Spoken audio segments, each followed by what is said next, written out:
Então, moçada aí, bruxinhos, beleza? Que o Pachecão, vamos resolver algum exercício da apostila? Aquilo que te dá dúvida, o que você tem que lembrar? Como que eu faço para resolver um exercício? Vamos trabalhar com a interpretação pura daquilo que está sendo pedido. Só que só a interpretação não vai ajudar muita coisa. Então vamos fazer o seguinte, vamos aliar a nossa interpretação, a nossa boa leitura, com um conhecimento básico de alguns acontecimentos na minha área, que é a literatura. Certo, bruxos? Preparados para a feitiçaria? Vambora? Então vem para mim.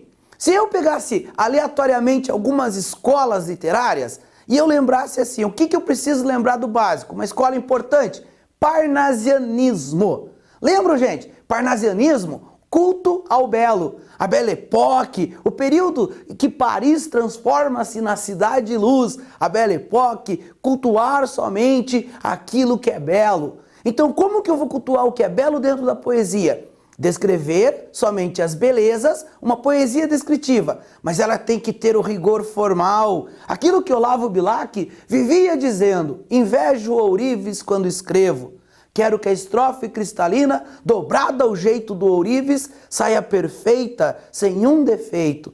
Então, o não defeito é o rigor formal, é o culto pela forma. Então, quando você pega o parnasianismo, sempre lembrando ali, arte pela arte, a impessoalidade, a poesia objetiva. Isso foi o parnasianismo que aconteceu no final do século XIX, 1882, década de 80. E como a gente já está nesse final, o parnasianismo ele vai, durando até hoje, porque o rigor formal ele existe até hoje, a escola literária não acaba, mas ele vai indo quando de repente surge uma escola concorrente a ele. Então, quando você chega na década de 1890, você tem uma escola literária chamada simbolismo. A última década do século XIX, eu não posso esquecer, que era a década de toda a problemática da falta de perspectiva de futuro. A virada do século, iria acabar o mundo, a máquina iria dominar o homem ou iria substituir? Então essa preocupação, o surgimento do absinto, jovens morrendo, o suicídio em massa, a proibição da bebida que fazia você ver a fadinha verde. Então esse contexto é o simbolismo.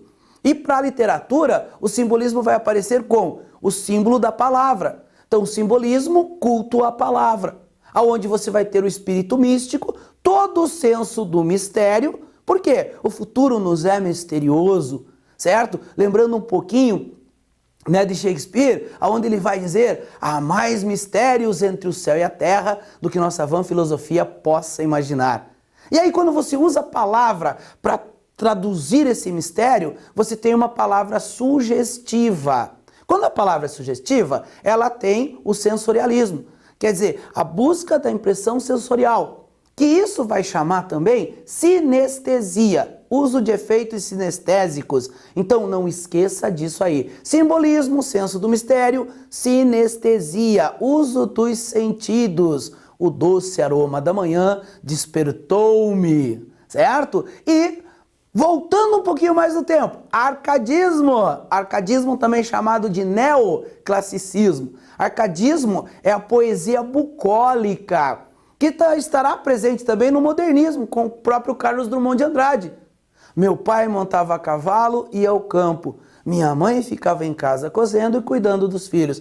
Ó, o ambiente campestre. Então, arcadismo lembra-se sempre bucolismo, a valorização da vida do homem no campo. E essa valorização prega também a simplicidade, certo? O ambiente simples da vida no campo. É o equilíbrio, a felicidade, o aureas mediocritas e principalmente o carpe diem. Faça de sua vida algo extraordinário.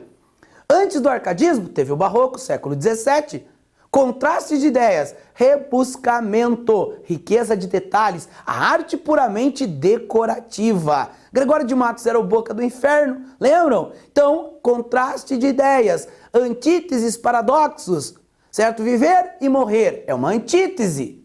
Viver morrendo é um paradoxo, ideia absurda. Cultismo e conceptismo.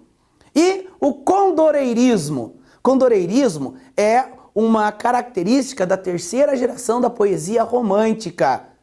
A praça é do povo, como o céu é do condor. Já dizia Victor Hugo. Lembram? Victor Hugo, certo? O homem da bolsa cara. E vai influenciar o Castro Alves. Certo, gente? Então, com esse conhecimento aqui, será que a gente resolve um exercício fácil, fácil? Claro que resolve, certo? Então, vamos lá. O bifrontismo do homem, santo e pecador. O impulso pessoal prevalecendo sobre as normas ditadas por modelos.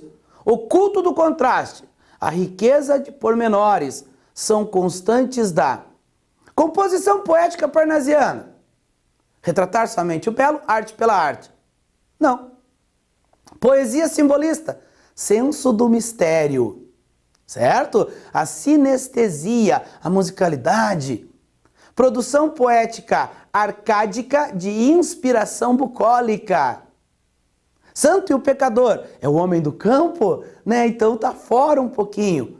Poesia barroca, peraí, não é barroco que tem o contraste? Lembra lá? O contraste do barroco, né? O antítese, o paradoxo, a morte e a vida, a luz e a escuridão, o amor e o ódio. Poesia condoreira, terceira geração, Victor Hugo, a praça é do povo, o céu é do condor, a poesia é libertária e Castro Alves é o poeta dos escravos. Então, sabendo essas informações, qual a resposta correta? Dá uma olhadinha aqui, ó, fácil, barroco, contradição, certo? Então, moçada, marca a letra D e corre pro abraço.